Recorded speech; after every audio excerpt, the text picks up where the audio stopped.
சொன்ன மாதிரி தலசேரி சிக்கன் பிரியாணிக்கு சூப்பர் காம்பினேஷனான சைட் டிஷ்ஷஸோட ரெசிபிஸ் தாங்க நம்ம இந்த வீடியோல பார்க்க போறது. ஸோ வீடியோவை ஸ்கிப் பண்ணாம எண்டு வரைக்கும் ஃபுல்லா பாருங்க. அதே போல நம்ம ஹெல்த்தி மீல்ஸ் தமிழ் சேனலை நீங்க இது வரைக்கும் சப்ஸ்கிரைப் பண்ணல அப்படின்னா ப்ளீஸ் கீழே இருக்கிற சப்ஸ்கிரைப் பட்டனை கிளிக் பண்ணி கூடவே இருக்கிற பெல் பட்டனும் ப்ரெஸ் பண்ணி ஆல்ற ஆப்ஷனும் செலக்ட் பண்ணிக்கோங்க. அப்பதான் நம்ம சேனல்ல வர அப்கமிங் வீடியோஸ் உங்களுக்கு உடனே நோட்டிஃபிகேஷன்ல வரும். இப்போ நம்ம தலசேரி சிக்கன் பிரியாணிக்கு, அதாவது தலசேரி சிக்கன் தம் பிரியாணிக்கு ரொம்பவே சூட்டபிளான சைட் டிஷ்ஷஸோட ரெசிபிஸ் எப்படி பண்ணலான்னு பார்த்துடலாங்க. ஃபஸ்ட்டு ஆனியன் சலாட் செய்யறதுக்காக இதே போல் பெரிய வெங்காயம் ஸ்லைசஸாக கட் பண்ணி எடுத்து வச்சுருக்கேங்க. அதை ஒரு பவுலுக்கு மாற்றிட்டு தேவையான அளவுக்கு உப்பும் போட்டு கையை வச்சு நல்லா ப்ரெஸ் பண்ணிக்கலாம். இதே போல் மேக்ஸிமம் கையை வச்சு ப்ரெஸ் பண்ணி எடுத்துக்கணுங்க. இதில் ஸ்லைசஸாக கட் பண்ணி வச்சுருக்கிற பச்சை மிளகா, ஒரே ஒரு பச்சை மிளகா மட்டும்தான் நான் இங்கே போட்டிருக்கேன். இது கூட கொஞ்சமாக கருவேப்பிலையும் பொடியாக நறுக்கி போட்டுக்கலாம்.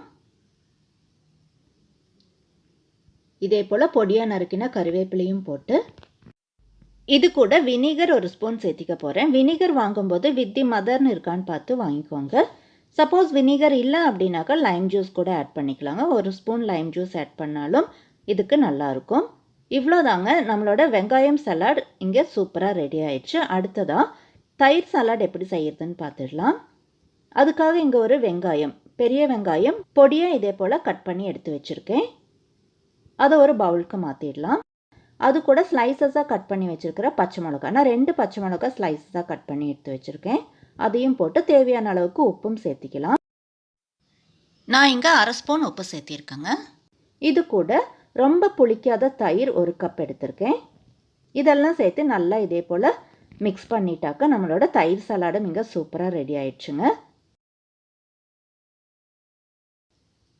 அடுத்ததாக நம்ம பார்க்க போகிறது ரொம்பவே யம்மியான க்ரீன் சலாட். அதுக்காக இங்கே 1 கப் துருவின தேங்காய் எடுத்திருக்கேன்.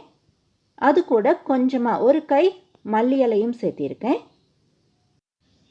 மல்லி இலை எந்த அளவுக்கு நம்ம சேர்த்திக்கிறோமோ அந்த அளவுக்கு இந்த சலாட் நல்லா இருக்குங்க.